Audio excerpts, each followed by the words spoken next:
अमरावतीच्या नांदगाव पेठ पंचतारांकित MIDCतील रतन इंडिया ऊर्जा प्रकल्पात काम करणाऱ्या शेकडो कामगारांना कायदेशीर ग्रॅज्युइटीपासून वंचित ठेवल्याच्या निषेधार्थ कालपासून उपोषणाला सुरुवात करण्यात आली आहे। भाजपाचे जिल्हा उपाध्यक्ष विवेक गुल्हाने यांच्या नेतृत्वात हे उपोषण प्रकल्पाच्या मुख्य प्रवेशद्वारासमोर सुरू आहे। सहकंत्राटदार दिल्ली मॅनेजमेंट फॅसिलिटी कंपनीतील कामगारांनी 7 वर्ष 6 महिने सेवा पूर्ण करूनही ग्रॅज्युइटी न मिळाल्याचा आरोप केला आहे। तसंच मार्च 2021 मध्ये वेतनातून कपात केलेली 1200 ते 1300 रुपयांची रक्कम अद्याप न मिळाल्याचे कामगारांचे म्हणणे आहे। वारंवार निवेदने देऊनही प्रशासन व व्यवस्थापनाने दखल न घेतल्याने कामगार संतप्त असून न्याय मिळेपर्यंत बेमुदत उपोषण सुरू ठेवण्याचा इशारा देण्यात आला आहे। आज सर्व कामगारांनी कामबंद आंदोलन करत कंपनीचे गेट बंद केले। दरम्यान कामगार आज आक्रमक होण्याची शक्यता दिसत आहे।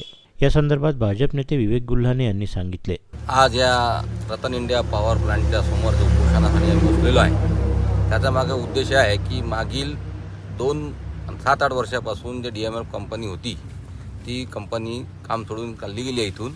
त्या कंपनीत काम करण्यावाले 82 ते 85 लेबर लोक कर्मचारी आपले बांधव हे त्यांच्या ग्रॅज्युएटी करता वारंवार निवेदन देऊन कंपनीच्या व्यवस्थापकाशी संपर्क साधत आहे, पण त्याला कंपनी कुठल्याही प्रकारे दाद देत नाही।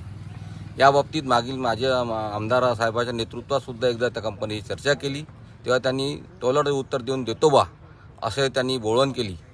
मागे सुद्धा आम्ही त्यांना या बाबतीत कामगाराच्या वतीने निवेदन दिलं होतं, पण त्यालाही सुद्धा त्यांनी केरा टोपी दाखवली। त्यामुळे आज या ठिकाणी या मागण्यासाठी किंवा ग्रॅज्युएटी यांना मिळण्यासाठी आणि हक्काचा पैसा आहे जो की यांच्या पगारातून कपात केला कंपनीने तो त्यांना मिळायलाच पाहिजे, याकरता आम्ही या ठिकाणी उपोषणाला बसलेलो आहे। आजपासून आमरण उपोषणाचा पहिला दिवस असल्या आहे। याकरता माझ्यासोबत जिल्हा परिषद सदस्य भारती गेडाम, तालुका अध्यक्ष वीरेंद्र लंगडे, तालुक्याचे उपाध्यक्ष नागेंद्र तायडे, महिला मोर्चाचे अध्यक्ष पियुगलताई आम्ही सगळेच उपोषणाला बसलेलो आहेत।